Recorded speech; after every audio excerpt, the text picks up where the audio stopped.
Okay, back on the big red oak rounds that have been halved with wedges.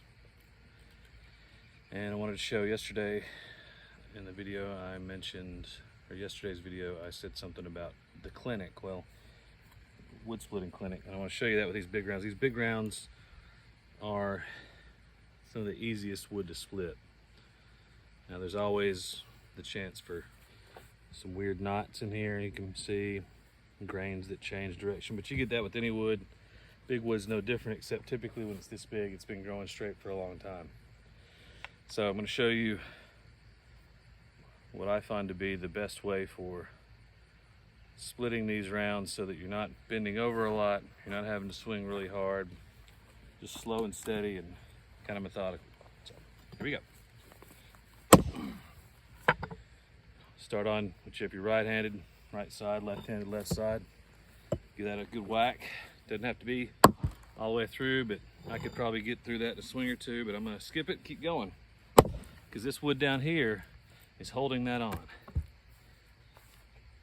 It's gonna continue to hold it on as I go around. Hitting it pretty good, but not trying to kill myself. Really trying to hit those same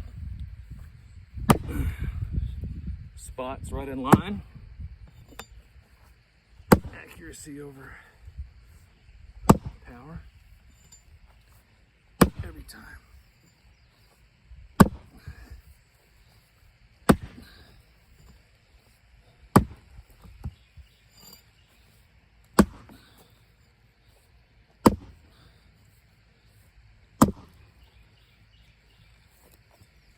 Jammed up over here. With oak, if you go perpendicular to the grain, to the rings, it's great. But even if you kink it just a little bit, like maybe 5 degrees here on these strikes, it screws it up. So I could turn it and hit again, but I think I'm just gonna go over here and line up. Much easier that was.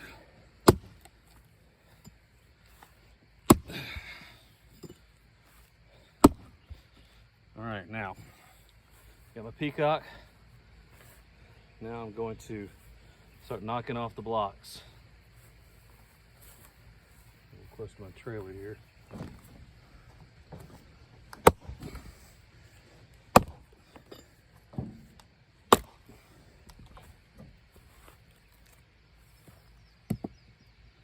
Smooth. Nice and easy. Probably go again with those. Today's tool is the Tuatahi work axe from New Zealand. It's a monster. It's about 7 pounds. I love it. It does get stuck from time to time, but it definitely eats. I don't have any block under this end, so I'm not trying to go through it. I know that I'll get there as I move around.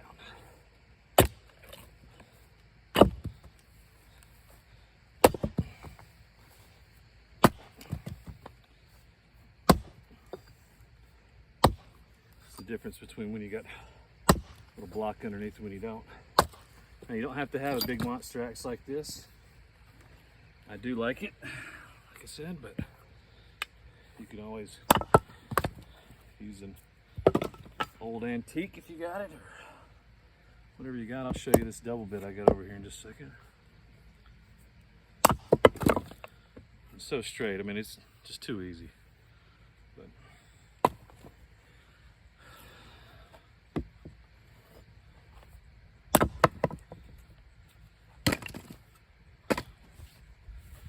try this other one.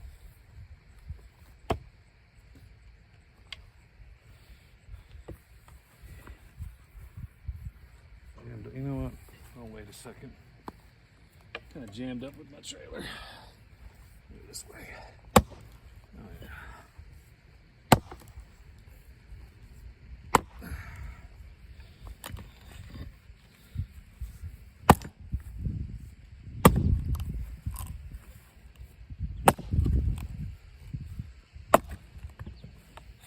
That's all this clogging up right here is because I kind of got off on my angle.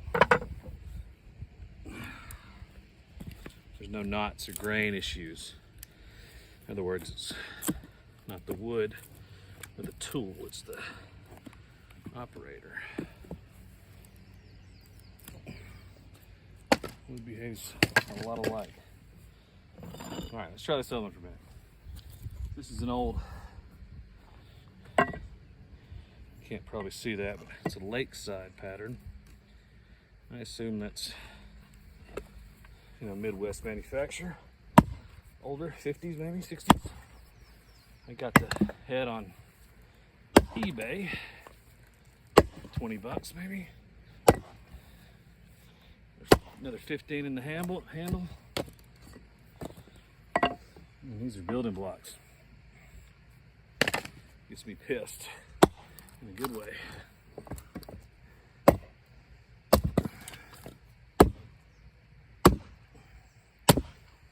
Just trying to be a little careful over there where I don't have block under it, but let's adjust it around. Use the axe to move the wood.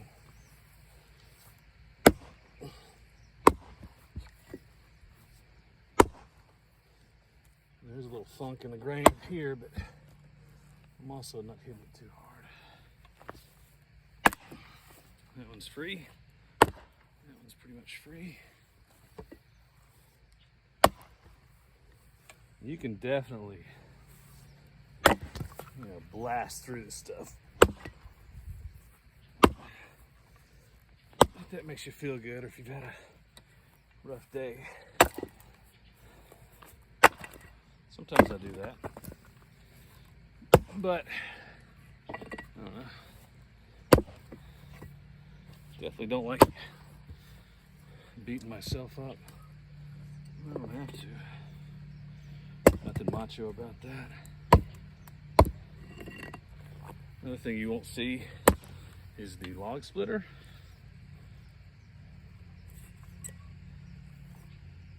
The birds are a little bit nicer than that when they're singing. Maybe just the chop of the axe. I know my neighbors appreciate that I'm not running some gasoline powered device. I used to get mad when my neighbors would ride their motorcycles around, or their pickup trucks with no mufflers and stuff like that, because they think people want to hear that. Obviously they don't. No one wants to hear that, including when you're in those vehicles. I don't think anybody really wants to hear that, but we're all a little different. Anyway, then I realized I was the dude in the neighborhood that was running the chainsaw super loud all the time. So I kind of cooled it on my get off my lawn old man kind of mentality. Live and let live, baby.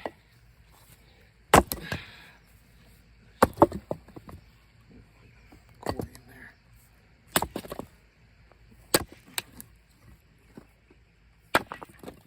All right, that's the double bit.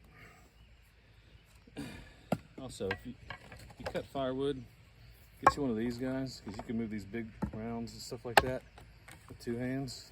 It's very good. Very good for that. Very good for the body.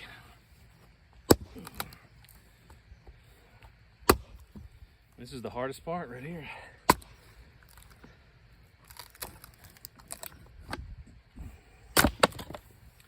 You can call it that.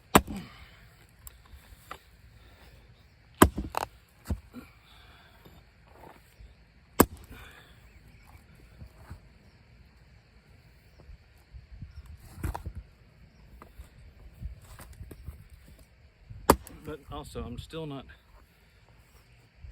trying to crush it, because I know all these pieces I want to hit again. And so I want the wood to hold on for me one more time.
All right, this guy served its purpose.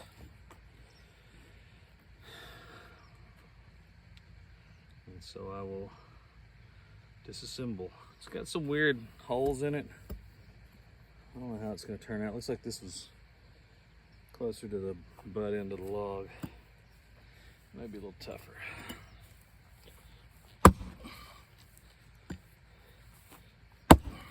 Oh, and looking for the crack. Hey, look for the crack. Hear people talk about the crack. I look for where there's a crack. I'm gonna hit the crack. You can do that. I don't think it makes much of a difference, and frankly, I like it when there's no crack. There's no crack in there because when you're splitting these wood fibers, and if there's no crack, you know, like natural crack from the wood drying, when the axe or maul or whatever hits it, all of the energy starts when the metal hits the wood, and it's fully displaced as the metal goes down into the wood. If you've got a crack, especially a big crack, maybe something like that, or that, I guess I made that one, but something like that, then the axe goes further in before it starts to move. And while that may sound good, like you're getting deeper into the wood than you would with than maybe without the crack, the bad news is that the compression of the wood up here where the crack is, the pressure is already released. And when you're splitting a big round, you have to release the pressure to begin to disassemble. But when you're splitting stuff like this, after it's already had that initial split, you really want to be hitting as fresh as possible with your axe, because it's saying, oh, that force not only splits up here, but it also carries down with that initial blast.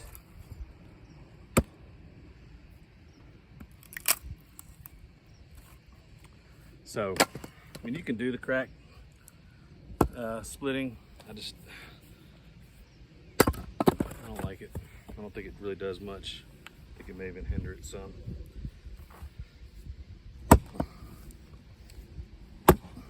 There's no cracks there, and that split easier than all this.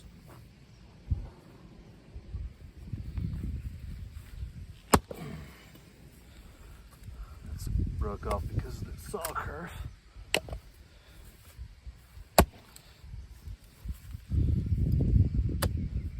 This Tuatahi axe is great. Absolutely love it. The guys that work there are great.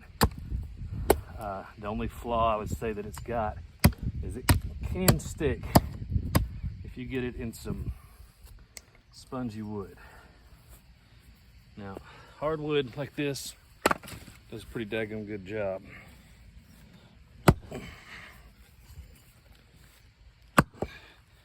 And it is a monster. Yeah, see, it kicked up, but that's a crack because of this weird grain. This axe is a monster in chopping greenwood, like chopping down a tree. By the way, this is not chopping wood. I'm not chopping wood with my axe. I don't want to sound super crotchety with all this stuff, but let's get our terms right. Chopping wood is chopping against the grain when you're going to chop a limb up. Limbing a tree is chopping wood. Chopping against the grain. What they do in those competitions. This is a poor example, but just to show you. This is chopping wood. When you chop wood like that, and you get those, that kind of stuff. What I'm doing on this is splitting the wood. Splitting out firewood, I'm not chopping it. At least that's what I think.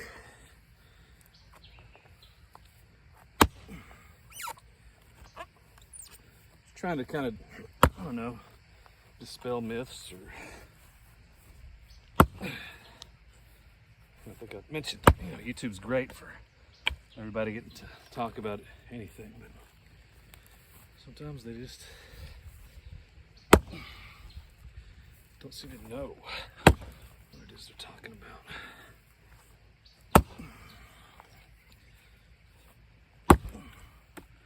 I know that I wish I had a block under this big piece so it would split easier.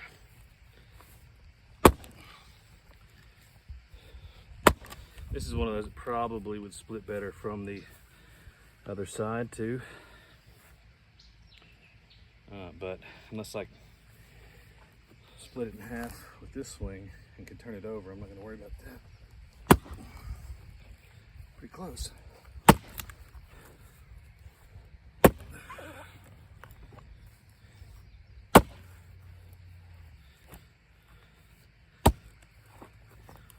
I don't know if you can see this.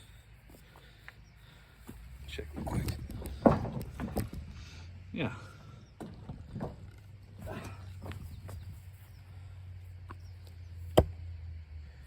Also gloves. I like wearing gloves when the wood is wet, but I don't really like wearing them when I'm splitting or even stacking. Oak is the absolute worst for splinters. But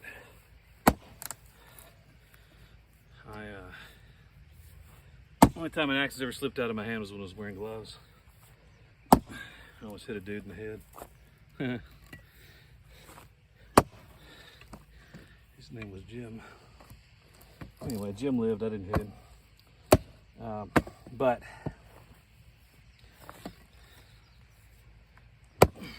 your hands get just a micro layer of callus in all the spots where you grip the axe handle the most, as your hand slides up and down on that, or when you're picking up the wood. Oh, that's a pretty big issue right there. That's about if we go from here to there, it's about a 6-8 inch knot, which explains some of that determination on the other side. So I'm glad I turned it over. Sometimes you can just tell.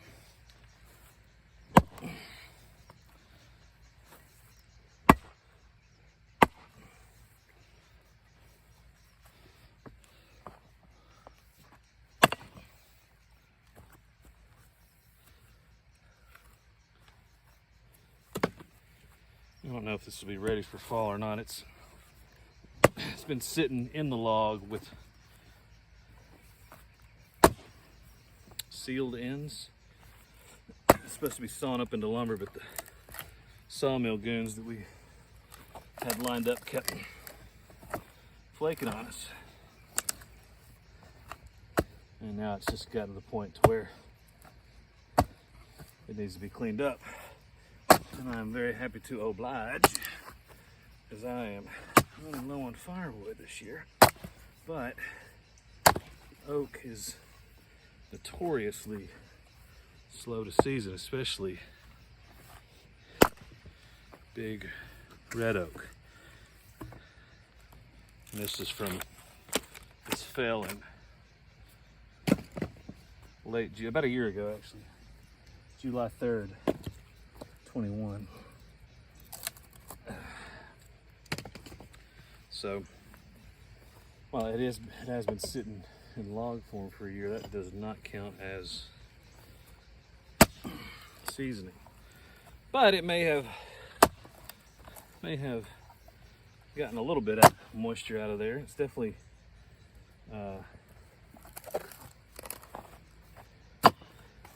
not the wettest I've seen. You know, I was splitting some white oak earlier this year that was good and juicy, and I've definitely split sugar maple that was watery, like water would splash out. So we'll see. Definitely going to turn some of these small pieces into charcoal. I always try to. That it makes pretty clean burning charcoal.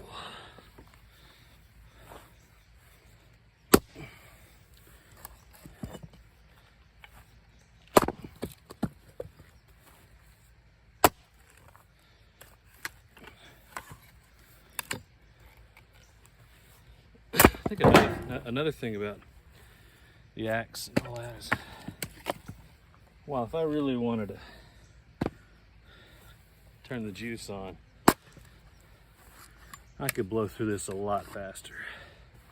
There's this cool video out there, this guy, it's on YouTube I think, he developed this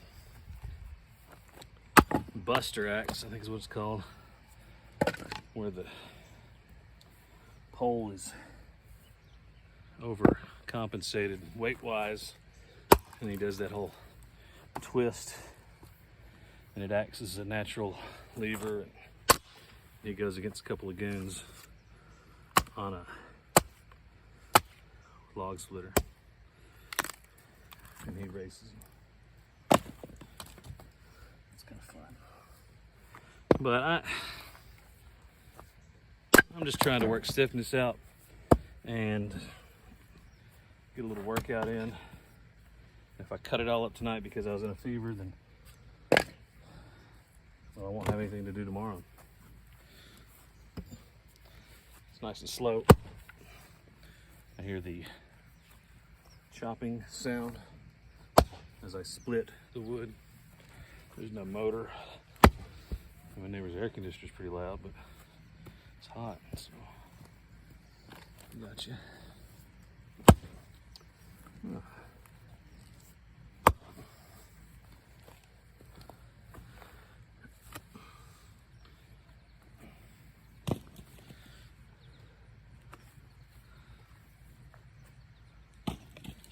It's got this sapwood. Sapwood on oak, if it's cut and split, is great. Nothing wrong with it. I think USDA or even the U.S. Forestry Service did a study one time, or has done a study to see whether the hardness or the BTUs of sapwood is less than heartwood. I think it was, no, it's the same. But it does not last. And so once it starts to get punky like all this is, it's just a moisture absorbing sponge that doesn't burn well and prevent seasoning of the firewood. So I'll trim all that off later maybe.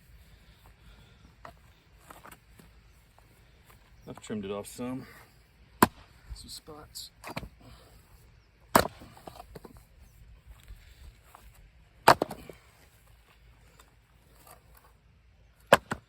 show you what I mean. There's some white oak over here. Hang on a second.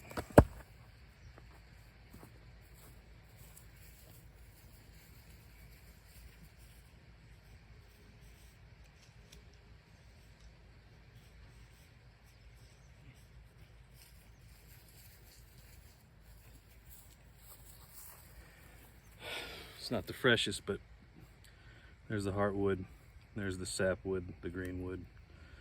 This is good stuff when you get it split and seasoned. If anything, it'll help get the heartwood going real good, but it burns fine, it burns great.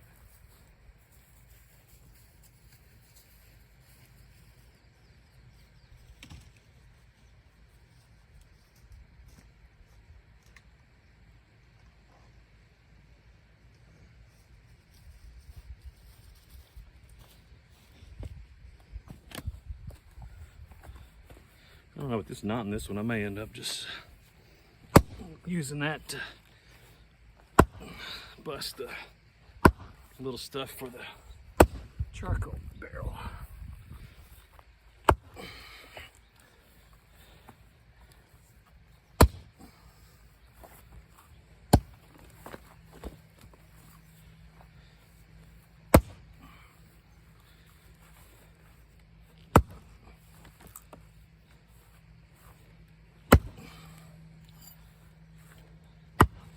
Yeah, not the most cooperative. Oh, this guy's being sneaky.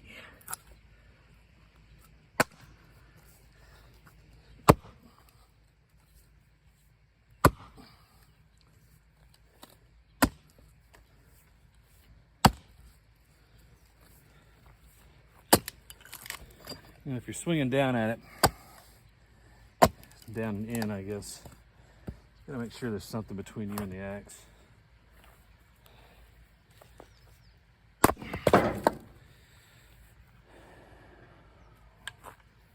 Let's flip it.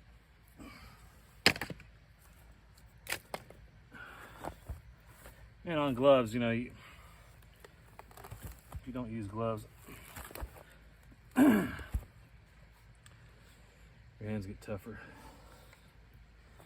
Well, it's not some macho thing, it's just practicality. If you work in an office Monday through Friday, and you wear gloves on the weekends or in the evenings when you're coming out to do stuff like this, like maybe I am, your hands never get acclimated.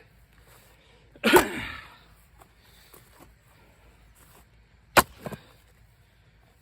mean, I never get blisters. Never. It's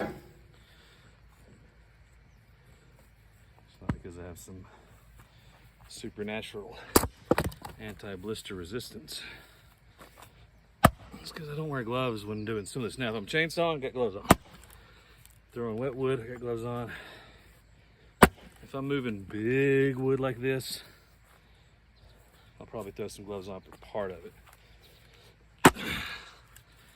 But if I'm working with the axe, I'm not going to wear a glove. And so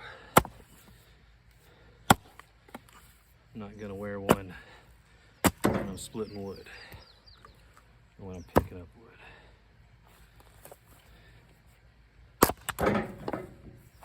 All right, that's it. I'm probably going to put together a full-on wood splitting guide or series or whatever. So if you think of anything you want to see or hear, or if you like or don't like, I'm open to the comments. I'm just having fun. Thanks.